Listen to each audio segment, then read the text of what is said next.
Hello! Welcome to our Wednesday comment reviewing video. I'm going to read some YouTube comments from last week's videos. If you want to be in this video, leave a comment somewhere and you might get in there. We have really good comments and we have really just awful comments this week. So we'll just get started, and please like, comment, subscribe, and let's get into it here. Start here with the Biting Crush video. Willie the Squid says, I love your take on this. From a player who plays all of the Samurai Demon Lord deck's personal standpoint, Biting Crush is honestly one of the most fair cards in the game, if not the fairest card in the game. The only players that cry about this card are players that play decks that spit out free or little to no play cost cards by effects. I as well think we need more of these kind of cards in the game to make things a bit more balanced. Yeah, this guy might be a little bit biased because he's a 7 or 8 Demon Lord Enjoyer, but, you know, it is one of the most fair cards. That's kind of the point that I was making in the video, so I'm glad that someone else feels that way, and with good analysis, too. Mox Moonstone here says, I love Biting Crush, hate Leviathan X, love Primogenitor, hate Imperialdramon balancing, love the new Galactic Cannon, kind of silly that the new Galactic plays it for free.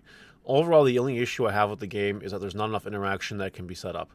It has consistently been getting better, but still a long way to go. Aces are pretty pitiful overall as well. Honestly, I'd rather play a security option over any ace anymore. You know, I agree with most of this. I appreciate that this guy didn't type an essay so I could share this comment and not waste the whole video reading it. But, like, there's definitely pros and there's cons, as he mentions in the first part of it, right? I don't think... The only thing I disagree with is I don't think that Digimon has consistently been getting better with interaction. You know, I'm open to having my mind changed. I'm open, very open, you know, but I just don't see it. I really don't see it. It's just, it sucks the lack of interaction that there is. You know, in the video, I made a comment about that new Black Adventure option with the delay that plays an adventure card. And, you know, that card is a little strong. It is interaction, but, like, it's interaction that is a little bit harder to deal with, because what are you going to do? Just ignore your opponent's Digimon for the whole game? And that's unrealistic, especially in the adventure deck where, like, they're swinging 3 checks at a time and just, like, knocking you out with big damage. I hope we get to more interaction in this game. I think at this point it's the only thing that can really save it from a back and forth perspective, because right now the game isn't very back and forth at all. Dragon Knight. I guess my other comments for the Biting Crush video did not show up for some reason. That's okay. There was a comment that mentioned the... I even pulled it up here, if it'll load. These options exist. Like, for example, Crimson Savior. When an opponent level 5 or higher Digimon is played, delay, this can evolve into Galapmon. Or when one of your tamers is a leader returned to the hand, delay, when a Digimon digivolve into a Shine Greymon. These do exist. I did forget Miraculous Mega Knight, same thing, kind of. You know, I forgot these existed. That's my bad. They are very particular, and they do kind of work like Biting Crush. But the problem is that the payoffs aren't really worth it, and it's a lot harder to work. Like, for example, Crimson Savior and Awakening of the Sun work the same way as aces in a sense. If you remove the 5 before it can turn into the Galapmon or turn into the Shine Greymon, it does the effectively nothing, right? But Leviathan in the graveyard ain't going anywhere unless you're playing randomly Black Godamon Uver, which most people don't play, right? So it's a little more balanced in that sense, that you have to really deal with the Biting Crush, whereas you can really just not deal with this. And what? Are you going to just leave a level 5 on the board for your thing to turn into one of these level 6s? I don't think so. You'd much rather just play the game and evolve in that 6 yourself. Like with Shine Greymon, why just set up this card when you can kill them in one turn? Which you can do BT21, by the way. Like, there's just no point in playing it. I don't know who commented that. Someone did. And that was going to be one of my comments. It didn't show for some reason. So that's my bad. Moving along, though, we'll go on to Market Watch related stuff. Dragon Knight says the only thing I can think of for Bloomlord is hype for it gaining alliance via Imperialdramon Inherit, which is interesting and something we haven't really thought of, but the adventure archetype already kind of does it better, in my opinion. But I don't know. I could be wrong on that. Benjamin Wiseman says, whatever the BT22 Diaboromon is, it's replacing EX6, not the Ace. Definitely sell the EX6 one now. I do think you should sell the EX6 one now, but I want you guys to be careful. This is not a formula for certainty. You can't just make outlandish statements about ridiculous speculation like this. That's also not how hype works. You know, for example, a new Diaboromon might get revealed. Because of what hype does, the EX6 one will retain value and get a hype spike because of it. It doesn't matter if it completely invalidates the old Diaboromon. It will still get a hype spike. Right? Like, for example, when the EX6 Diaboromon was revealed, the Diaboromon that came out in EX1 got a hype spike. And if you guys forget what that card is, let me bring it up for you right now. And yes, I was looking up magic cards. Don't mind me. Where is EX1 Diaboromon? Where is it? Where is it? Where is it? Where is it? This one. And it was the alt art that got bought out, by the way. Yeah, that's right. Secured in the battle, play Diaboromon token. All Diaboromon game blockers. So the alt art, when this EX6 Diaboromon was revealed, had a little bit of a buyout spike, this one in particular. It wore off eventually, but it doesn't matter. That's the point. It doesn't matter. And Diaboromon Ace also got bought out, but that one still remained useful, so, like, whatever. You know, and then when the Diaboromon Doomsday Clock stuff came out, again, it caused waves in all Diaboromon related cards that are, like, hard to get or whatever. So, like, this is probably a true statement. We don't know. We don't know for sure that's replacing it, but don't assume something is just going to invalidate a hype spike, because that's usually not how it works. Third Strike says, fucks that. Buy pre-sales. You guys see how hard it is to get Medieval Gallant. There's no trusting how much these cards end up going for. Run the pre-sales up.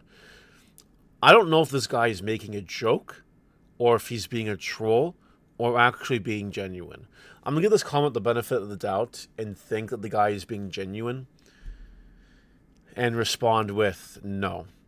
If you would have bought Medieval Gallantmons on release day, on release weekend, you would have saved money by buying it cheaper than the pre-sales, and you would have saved money today. The answer is not buying pre-sales because the card might explode past the pre-sale value one day. That's just a suicide errand. Do you know how many cards, how many good cards don't, or rarely, with the exception of a hype spike, exceed their pre-sale price? It's not a super common thing. But we do have a pattern. So the next time a Death X / Medieval Gallant / BT13 Gallant card comes out in Secret Rare, well, we do know the trajectory. We are a little bit more educated on these cases. But other than that, no. Don't buy the pre-sales. That's a fool's errand, going by this logic. Shaquille Gaines. My only gripe is how the app handled store regionals this time around. I don't mind being waitlisted if I entered after the number of applicants at 64. But when I apply on the app and then refresh the event and it shows only 30 people applied and I'm immediately put on the waitlist, I'm not gonna lie, I was heated. This doesn't take away from the fact that Bandai did an amazing job by making the store regionals. Just wish the app would work better.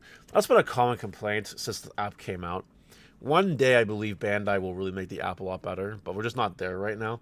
As for store regional waitlisting, I mean, I didn't get into any. So, like, I can relate, but I don't really care. So, this guy cares more than I do. Joshua Citron. We had one at our store last year. Just bummed we didn't get one this year and not one in close range. That's just the gamble, right? There's 43 store regionals, there's 50 states, and there's 13 provinces in Ontario and Canada. someone's not going to get something. And that's just the unfortunate way it is. Nothing we can do about that. The only solution is Bandai just makes more store regionals next time. Rayquaza, that Reddit thread really got to him, lol. You know what's interesting about this comment? I know this guy is trolling me, but you guys know how every Market Watch now, or most Market Watches now, I really elaborate on Omnimon as per tradition. And the reason that really started is because some idiot commented on a video one time saying, well, why do you always cover the Omnimon? It's stupid, blah, blah, blah. And then I really just doubled down on the meme and went with it. That's effectively what I'm doing in this Reddit thread. The community seems to not be able to critically think, and they just assume, oh, someone critical equals Doom poster. So now I'm just laying into the meme, because it's funny. And, like, every time it comes up on the internet now, me and my friends, we just kind of laugh about it. So, like, it's funny. It's actually, like, a funny joke. Oh, God. Cyber Dragoon. BT-13 Crania and Katoris are being affected by hype since they're the last Royal Knights not have their X ability yet in the game. Someone is saying, waiting for Belfie X and Creepy X. That's how it works. Invest in the cards, because when those cards get revealed, that's it, right? Sauce Fonda. Someone explain the Smash Potatoes thing for me. No problem. So you probably haven't been around my channel since the beginning of my Digimon content, but you know how like a lot of YouTube channels will implement a gimmick slash slogan subscribe statement or something to kind of like entice people to subscribe more. Well, back in the day when I was first starting Digimon content, it was just a meme that we kind of, not even a meme, it was like a joke, like turn that subscribe button to Smash Potatoes, because that's an actual card. And that's where the meme came from, and I've stuck with it ever since. Smash Potatoes came on the very first set. It's supposed to tell you to subscribe, smash that button, you know, like other people on YouTube would say. That's all it is.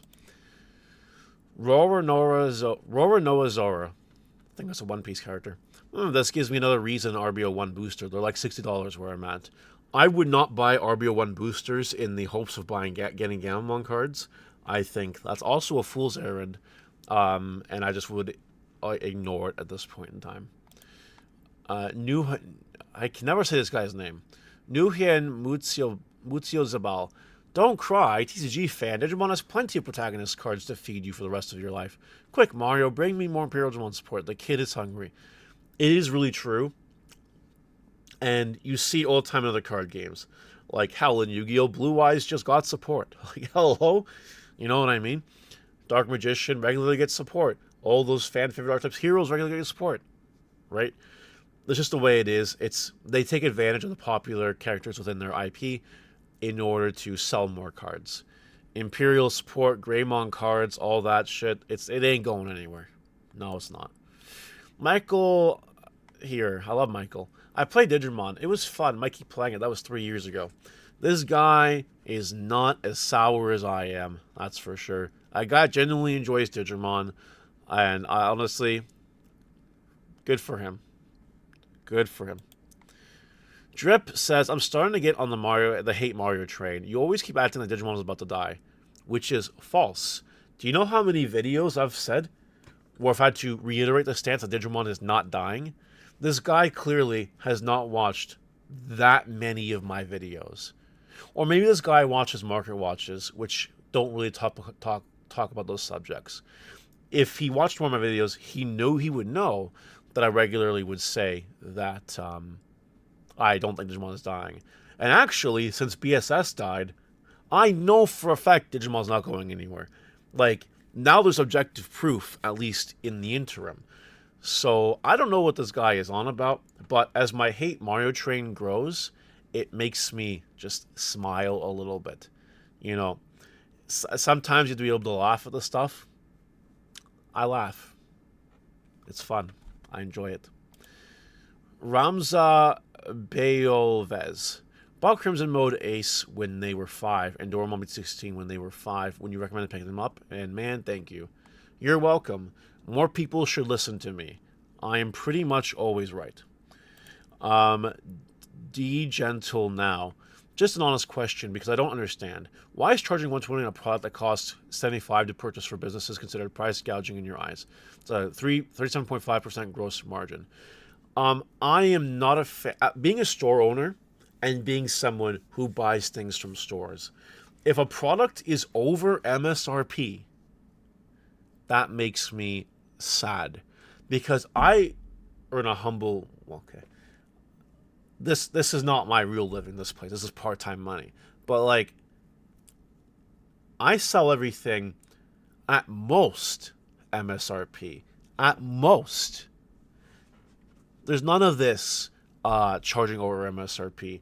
It's not something that I morally believe in, which is why I'm against it. Yes, it's a moral stance, not really based in any objectivity whatsoever. But I am morally against people who charge more than MSRP because they can. That's all it is. That's literally all it is. You know, MSRP plus taxes, different story. Okay, but like your base price should not be greater than MSRP. Now, this is for when products come out. If you say buy a box of Digimon, you sell your box of Digimon, or but maybe you decide to hold some back like I usually do, and as an investment, you're like, you know what? For EX6, for example, or actually EX08, more recent example. You know, right now, if you look at EX08 booster boxes, you know, MSRP for that, if we're for the packs, you multiply 24, should be like $106 USD for a box, right? That's the MSRP. Well, people were selling on CCG Player for a lot cheaper. If you guys remember, like $80 when it came out, less even. But you know, just holding on to a few boxes, just holding on a little bit, because I think that's a good investment. So if you as a store decide to, you know what, I'm not going to sell my product. Instead, I think it might be a good investment. You know, as long as you're not screwing over your community by doing so, I think that's fine. Because that's one way to earn income as a store is by making smart investments with certain things. That's fine. That's okay. But like selling a booster box for 120 on the pre-sales? Nah, forget it. Forget it. Ghost to Toast. Mario, do you think I should buy the old Shotwell stuff to build the new deck now or to be 221? I'm telling you that it's not going to do too much in the meta. I don't think. You could probably wait a little bit for the hype to cool off. Last comment of the day goes to Justin. So, if you are Mario, is a Vault Luigi? A Vault is not taller than I am, so that does not qualify him as Luigi, but there is a brotherhood between us for sure. And one day, if I ever move to Toronto, I think we have plans to like really crack on that. So we'll see what happens. That's it. That's all I got for today's video. Let me know what you think in the comment section below. I'll see you later. Bye.